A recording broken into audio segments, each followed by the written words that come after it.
زندگی رلاتی بھی انہیں ہی ہیں جو ہنستے ہوئے بہت پیارے لگتے ہیں۔ نرم لہجہ رکھیے، ہر انسان اندر سے ٹوٹا ہوا ہے، ضروری نہیں جو ہنس رہا ہے وہ خوش بھی ہو۔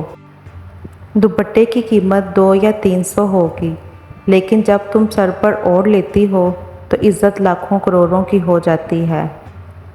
عمر بھر بوجھ اٹھایا ایک کیل نے، لوگ تعریف تصویر کی کرتے رہے۔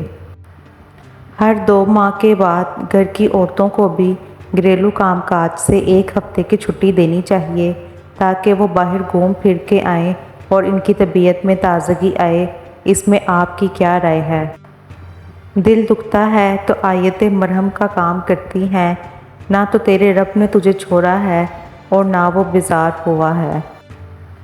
نبھانے کی چاہت اگر دونوں طرف سے ہو تو کوئی بھی رشتہ ناکام نہیں ہوتا۔ اور پھر کبھی کبھی پرانی یادیں تازہ ہونے پر دم گھٹنے لگتا ہے۔ جب تمہیں لگے کہ تمہارا کوئی نہیں ہے تو آسمان کی طرف دیکھنا، وہاں وہ ہے جو ہمیشہ سے تمہارا تھا اور ہمیشہ رہے گا۔ جب 2 من پسند لوگ گلے ملتے ہیں تو مرد کے دل کو اور عورت کے ذہن کو سکون ملتا ہے۔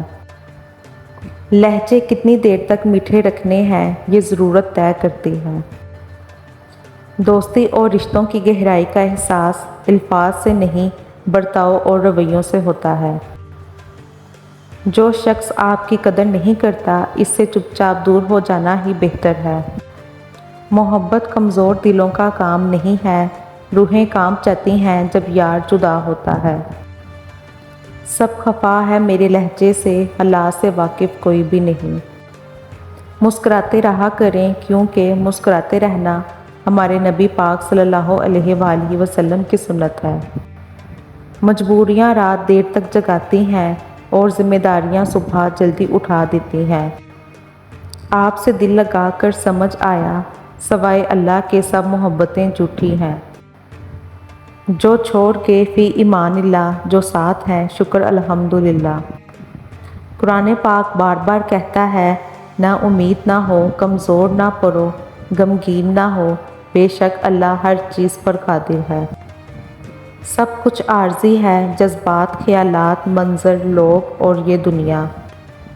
ہر رشتے میں غلطیاں تو ہوتی ہیں، پر غلطیوں پر سمجھایا جاتا ہے، رشتہ توڑا نہیں جاتا۔